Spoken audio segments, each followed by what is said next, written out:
Agriculture coaching Bareilly के official YouTube channel पर आपका स्वागत है। आज हम सोयल साइंस की न्यू वीडियो लेकर आए हैं।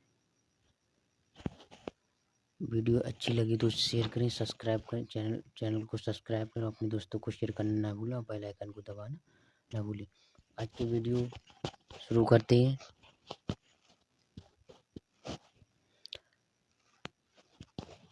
एजोला में उपस्थित नाइट्रोजन स्थिरीकरण का सूक्ष्म जीव कौन सा है? एजोला में उपस्थित नाइट्रोजन स्थिरीकारक सूक्ष्म जीव कौन सा है? तो ये आपका होगा एनाबीना होगा। Option number D. प्रोटीन उत्पादन के लिए अति महत्वपूर्ण पोषक तत्व कौन सा है? प्रोटीन उत्पादन के लिए अति महत्वपूर्ण पोषक तत्व कौन सा है? तो ये आपका होगा नाइट्रोजन। ऑप्शन नंबर 126 का। एक उच्च धनायन विनिमय क्षमता वाली मृदा निम्न को अधिक धारिता कर सकती है।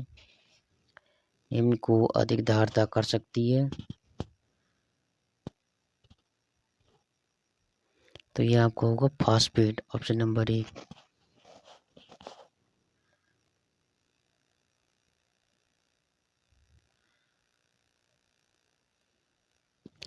मुक्तजीवी नाइट्रोजन फिक्सिंग बैक्टीरिया है।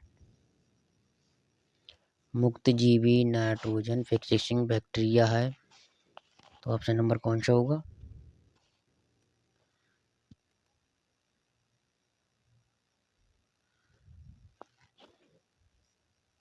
तो ऑप्शन नंबर होगा आपका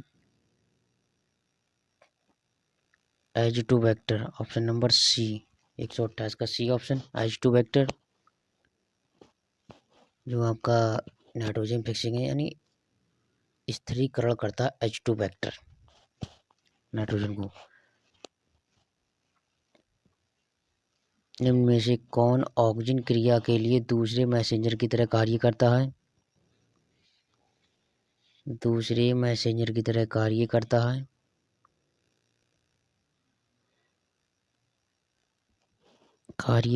है। तो IAA इंडोल एसिटिक एसिड 129 का ए ऑप्शन होगा। इंडोल एसिटिक एसिड जो ऑक्सीजन की क्रिया के दूसरे मैसेंजर की तरह कार्य करता है। Question number 30। मृदा के पीएच मान के लिए उल्लेखनीय परिवर्तन को सहन करने की क्षमता क्या कहलाती है? 130 का। तो ये कहलाती है उभय प्रतिरोधकता। ऑप्शन नंबर ए, उभय प्रतिरोधकता कहलाती है। पौधों के लिए अनावश्यक किंतु लाभकारी तत्व है। पौधों के लिए अनावश्यक किंतु लाभकारी तत्व है।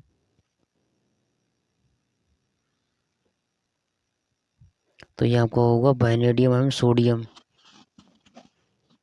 वैनेडियम एवं सोडियम ऑप्शन नंबर सी। पौधों के लिए 16 प्लस निकेल यानी टोटल 17 पोषक तत्वों की होते हैं।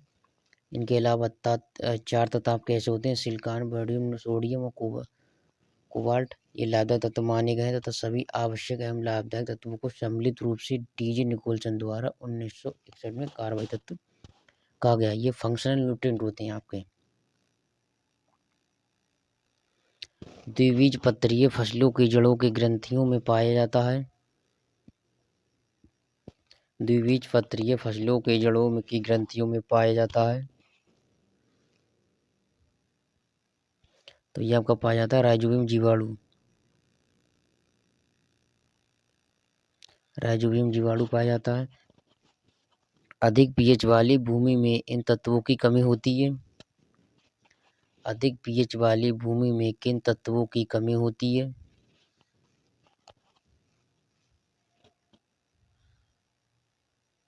तो ये आपकी बोरान एवं लोहे की कमी होती है। Option number B.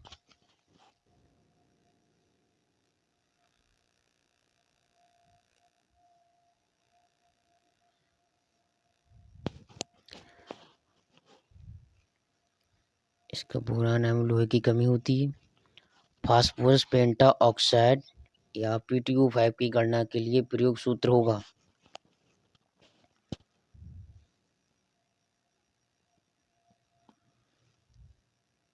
प्रयोग सूत्र होगा तो इसमें PtO5 गणना के लिए सूत्र होगा आपका option number D.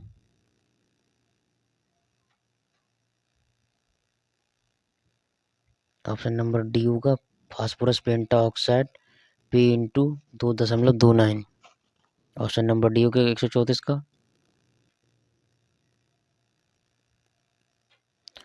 Muriate of potash का अच्छा प्रभाव पड़ता है।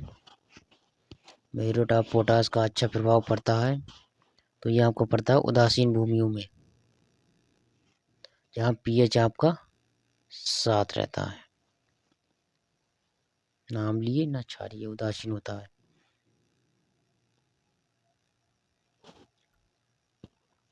निम्न मृदाओं में किस समूह का क्षेत्रफल भारत में सर्वाधिक है? किन मृदाओं में से किस समूह का क्षेत्रफल भारत में सर्वाधिक है? तो ये आपका जलोढ़ मृदाओं का क्षेत्रफल सर्वाधिक है भारत के अंदर। लाल मृदा आपके बुंदेलखंड यूपी में पाई जाती है। काली मृदा आपके महाराष्ट्र के अंदर मिलती है आपको देखने को।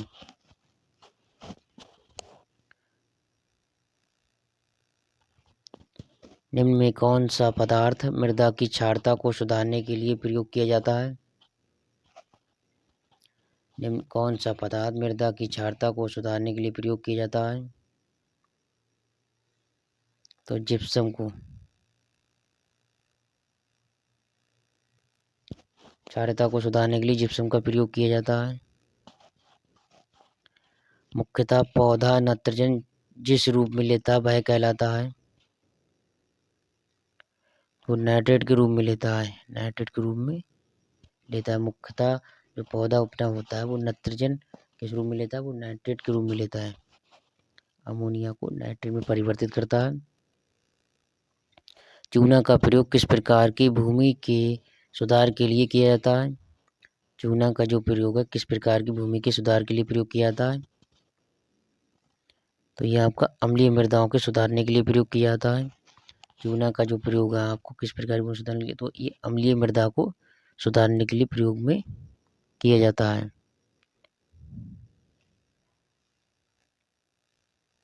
8.5 PSC अधिक वाली भूमि होती है। 8.5 PSC अधिक वाली भूमि होती है तो ये आपकी क्षारीय होती है। ऑप्शन नंबर बी, ये आपकी क्षारीय भूमि होती है। पौधों द्वारा भूमि से अवशोषित किया जाने वाला सूक्ष्म तत्व को सूक्ष्म कितने हैं? तो ये आपके टोटल 8 सूक्ष्म तत्व हैं। 8। निम्न में से कौन सा जीवांश खाद है? निम्न में से कौन सा जीवाश्म खाद है? तो ये आपका नीम की खली, ये आपकी जीवाश्म खाद है। ऑप्शन नंबर सी 142 का। काली मृदा का क्षेत्रफल सर्वाधिक है।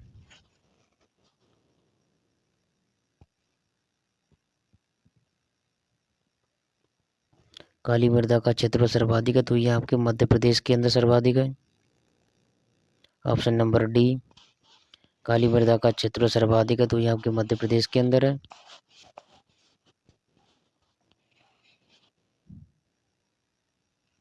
कौन सा धान के लिए लाभकारी तत्व है? कौन सा धान के लिए लाभकारी तत्व है?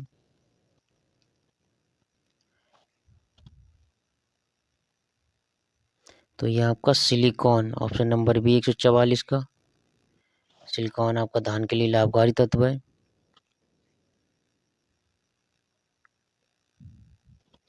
निम्न में से किस उर्वरक का उत्पादन भारत में नहीं होता है? किस उर्वरक का उत्पादन भारत में नहीं होता है?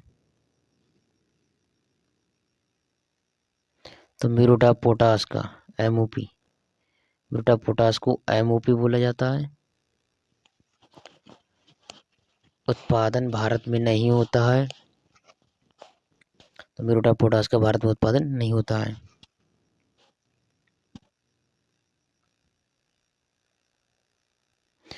पौधों में पोषक तत्वों को अनिवार्यता की कसौटी का सिद्धांत किसने प्रतिपादित किया है?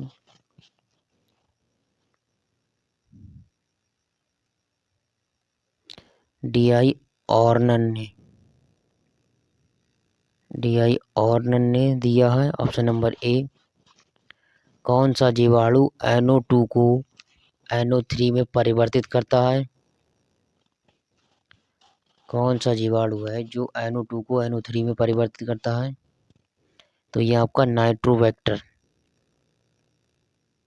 ऑप्शन नंबर बी 147 का नाइट्रोबैक्टर होगा इसका option number B.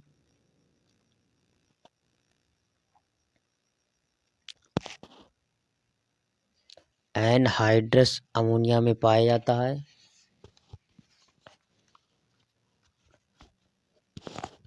Anhydrous ammonia में पाया जाता है।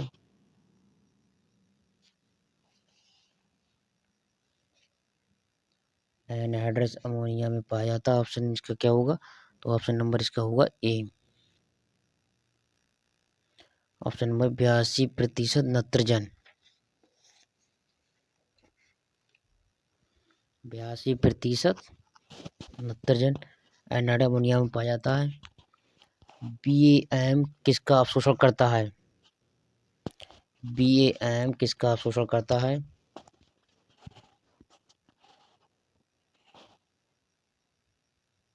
तो ये फास्फोरस का अवशोषण करता है। BAM फास्फोरस का अवशोषण करता है। कार्बनिक मृदा में भार के आधार पर कार्बनिक पदार्थ की मात्रा होती है। कार्बनिक मृदा में भार के आधार पर कार्बनिक पदार्थ की मात्रा होती है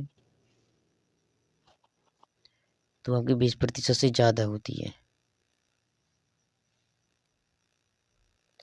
लवणीय मृदा का pH कितना होता है?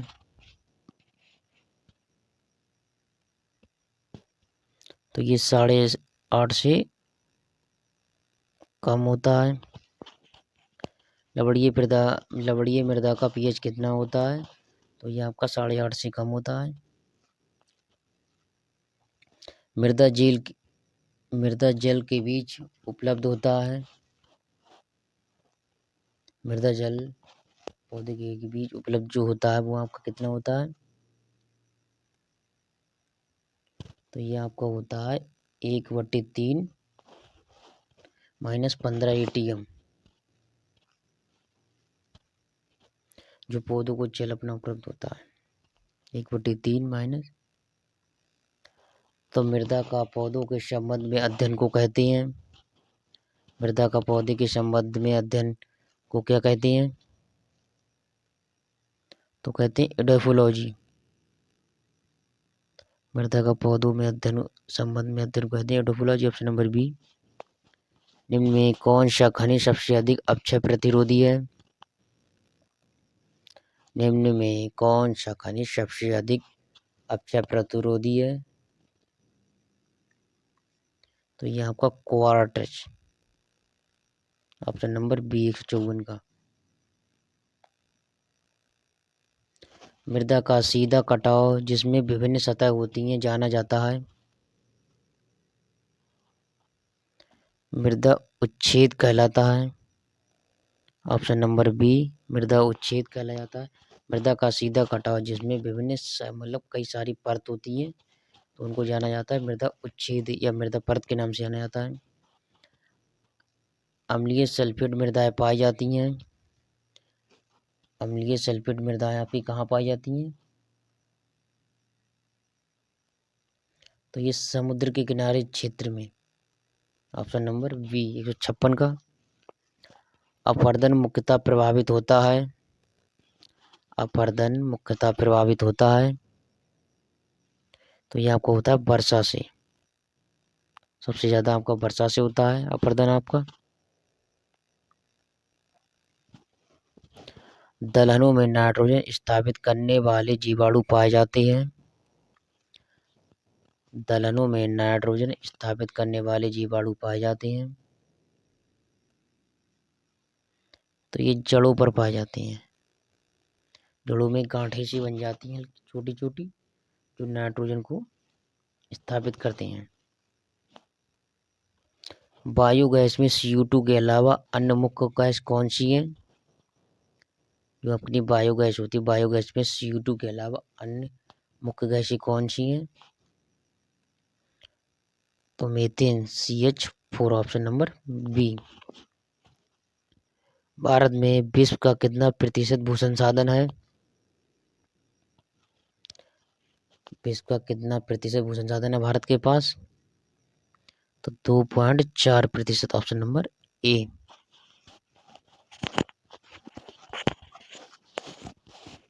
आज के लिए इतने ही क्वेश्चन करते हैं, आगे क्वेश्चन अगली वीडियो में डिस्कस करते हैं। अपनी AGTA, TGT, PGT, LT grade, net, SMS, STO की तैयारी के लिए हमारे चैनल से जुड़िए और अपने साथ वाले लोगों के लिए इस चैनल को शेयर करिए, सब्सक्राइब करिए